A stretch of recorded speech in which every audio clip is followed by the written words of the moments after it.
Hello అండి. Very good morning. NEET UG 2025కి సంబంధించి ఈరోజు మరొక అప్డేట్ వచ్చింది. సో, లాస్ట్ వీక్ మనము ఒక అప్డేట్ చూసాము. అదేంటి అనేది అండ్ దానికి రిలేటెడ్ న్యూసే ఈరోజు కూడా వచ్చింది. సో, అదేంటి అనేది వీడియోలోకి వెళ్ళిన తర్వాత చూద్దాము. సో, ముందుగా ఇప్పటివరకు మీరు ఛానల్‌ని సబ్స్క్రైబ్ చేయనట్లయితే ఇమ్మీడియేట్‌గా సబ్స్క్రైబ్ చేయండి.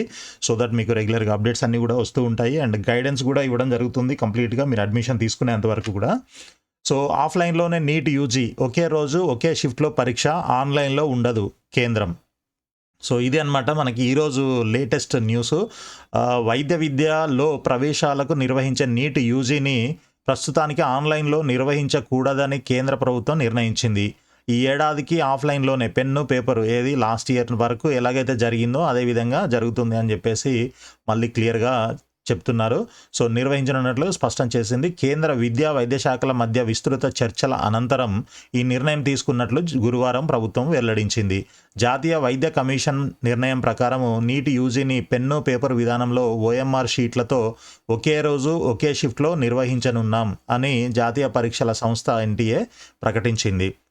గత ఏడాది ఎన్టీఏ ఆధ్వర్యంలో నిర్వహించిన ప్రవేశ పరీక్షల ప్రశ్నపత్రాల లీకేజీతో తీవ్ర దుమారం రేగింది. ఈ నేపథ్యంలో వాటిని సంస్కరించేందుకు ఇస్రో మాజీ చైర్మన్ రాధాకృష్ణన్ నేతృత్వంలో ఒక కమిటీని కేంద్ర ప్రభుత్వం ఏర్పాటు చేసింది. ఆ కమిటీ ఇచ్చిన పలు సిఫారసులను పరిగణలోకి తీసుకొని ఆఫ్లైన్ వైపు ప్రభుత్వం మొగ్గు చూపింది. సో ఇది ఈరోజు వచ్చిన న్యూస్. ఇప్పుడు లాస్ట్ వీక్ మనకి ఒక వారం ముందు వచ్చిన న్యూస్ అనమాట. ఈసారి ఆన్లైన్ విధానంలోనే నీటు అని చెప్పేసి భారీ ఎత్తున మనకి పబ్లిసిటీ చేయడం జరిగింది. సో మే 6 నుంచి నిర్వహించే అవకాశం అని కూడా మనకి డేట్లు అండ్ ఇక్కడ చూడండి, ఒకవేళ ఆన్లైన్ విధానంలో జరపాలనే నిర్ణయం తీసుకుంటే వాటిని మే 6 నుంచి 10 రోజుల పాటు జరిపే అవకాశం ఉందని సమాచారం.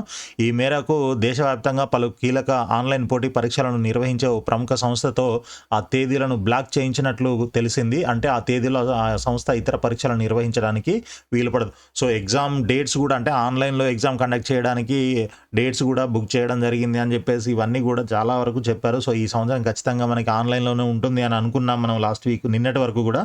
సో నిన్న వచ్చిన మనకి ఈ న్యూస్ ఏదైతే ఉందో ఇది కొంచెం ఎలా అర్థం చేసుకోవాలో తెలియట్లేదు. సో ఆన్లైన్లో పెట్టడం వల్ల వచ్చే నష్టాలు ఏంటి అనేది మనకు అర్థం కావట్లేదు. మేబీ ఇలా ఒకటి అయ్యి ఉండొచ్చు. ఆన్లైన్లో ఎగ్జామ్ కండక్ట్ చేయాలనంటే ఒకటి ఫస్ట్ మనకి ఎగ్జామ్ సెంటర్స్ అంటే కంప్యూటరైజ్డ్ ఎగ్జామ్ సెంటర్స్ ఏవైతే ఉన్నాయో అవి చాలా వరకు కావాల్సి ఉంటుంది, అవసరం ఉంటుంది. సో అవి అన్నీ ఒకవేళ మనకు సరిపోయాయి. 24 లక్షల మంది ఎగ్జామ్ రాస్తారు. జనరల్గా లాస్ట్ ఇయర్ 24 లక్షల మంది స్టూడెంట్స్ నీట్ ఎగ్జామ్ రాయడం జరిగింది. సో 12 లక్షలు రాసే జేఈఈ మెయిన్కి ఎగ్జామ్ కండక్ట్ చేసినప్పుడు 24 లక్షల మంది కూడా చేయొచ్చు. కాకపోతే దానికి 5 రోజులు కంటిన్యూస్గా ఎగ్జామ్ కండక్ట్ చేస్తే దీనికి 10 రోజులు పట్టవచ్చు లేదా 15 రోజులు పట్టవచ్చు. సో ఆ విధంగా కొన్ని రోజులు పెరుగుతాయి.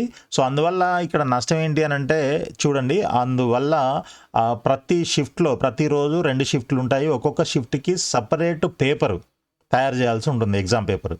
సో అలా ఒక 10 రోజులు ఎగ్జామ్ కండక్ట్ చేస్తే 10 రోజులు ఇంటూ 2 అని అంటే ఒక 20 డిఫరెంట్ క్వశ్చన్ పేపర్స్ తయారు చేయాల్సి ఉంటుందన్నమాట. సో దీనివల్ల ఇవన్నీ కూడా మళ్ళీ కన్సాలిడేట్ చేయాలి అని అంటే నార్మలైజేషన్ అనే ప్రాసెస్ ఉంటుంది.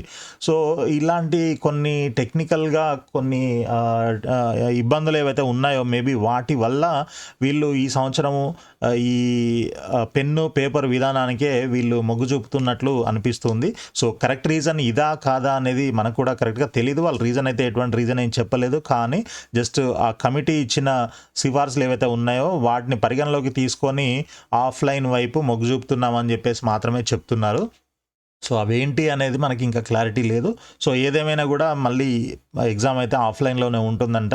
కాబట్టి మీరు పెన్ను పేపరు విధానము ఎలా ఉంటుందో మీకు అందరికీ తెలుసు. బబులింగ్ చేయడం అనేది చాలా ఇంపార్టెంట్.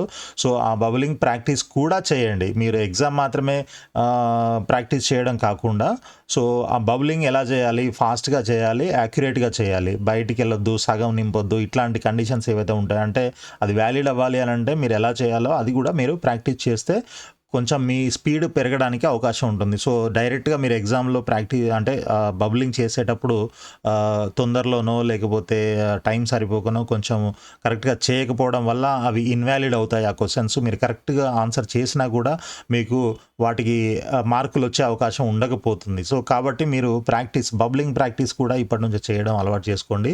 సో ఇదైతే ఫైనల్ అని అనుకుంటున్నాను. మొన్నేమో అలా చెప్పారు, ఈరోజేమో ఇలా చెప్పారు.